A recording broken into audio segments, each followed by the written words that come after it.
Thank you, Devin, and good afternoon. I'm Rina Mendoza, and today I'm going to discuss some of Portugal's holidays, what their normal lives are like, specifically family life, education, their efforts in going green, and how Portugal sees America.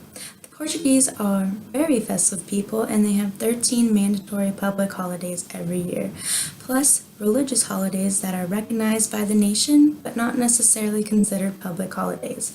Now, don't get upset when I say this, but Portugal's labor laws allow workers 22 paid vacations a year.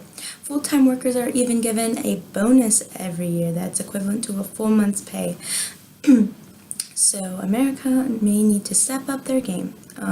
Also, if an employee is required to work on a holiday, it's common practice to give that worker a 100% pay increase for their holiday hours.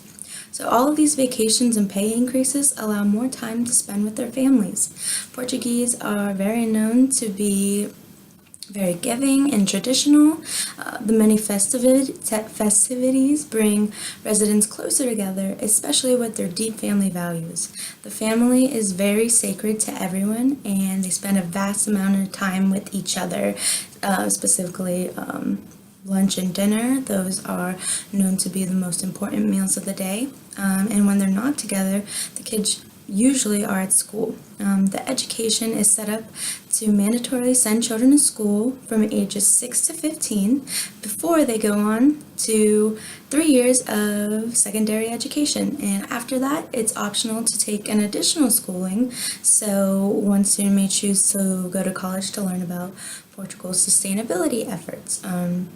And Portugal is advancing very quickly in areas such as renewable energy and reducing their carbon emissions.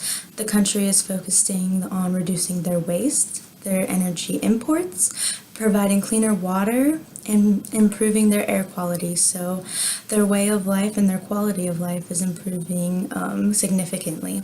They are well on their way of reducing energy consumption by 25% in the next few years, which is very different than America's oil craze point of view. However, Portuguese do not have a negative view on Americans. We just have two different cultures. So Americans are used to a fast-paced environment, whereas in Portugal, they slow it down a lot and they take their time in their day, which can be a culture shock on some Americans when they're visiting the country. But they are very welcoming of Americans and tourists in their country. And with that, I'm going to hand it over to Gage, who's going to be talking about equality, gender roles, and summarizing our presentation. Thank you for watching.